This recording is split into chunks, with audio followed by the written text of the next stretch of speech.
Hello everyone, good morning. मी नीलम स्वागत करते तुमचं माझ्या पहिल्या मिनी ब्लॉगमध्ये. तर आज आहे शनिवार, सकाळचे 6:15 झालेले आहेत आणि इथे मी आता दूध तापवायला ठेवते सकाळचं. तर जे थोडी दुधावरती साय आली होती ते काढून ठेवते आणि मग तापवायला ठेवते आणि त्याच्यानंतर मी पीठ भिजवून ठेवते की जेणेकरून माझी भाजी वगैरे होईपर्यंत ते पीठ चांगलं भिजलं जाईल, म्हणजे चपात्या ह्या छान होतील.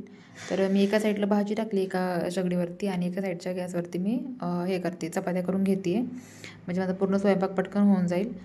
आणि त्याच्यानंतर सगळं किचन वगैरे आवरून मला शॉपमध्ये जायचं असतं, त्याच्यामुळे ते भांडे वगैरे आहेत ते सगळं क्लीन करून घेते. आणि हे गाजर भिजत ठेवले आहेत जे संध्याकाळी मला हलवा बनवायचा आहे म्हणून.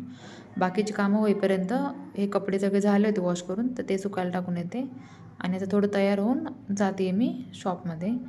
तर तुम्हाला माझा व्हिडिओ आवडला असेल तर लाईक, शेअर, सबस्क्राईब करायला विसरू नका. बाय, भेटू पुढच्या व्हिडिओमध्ये.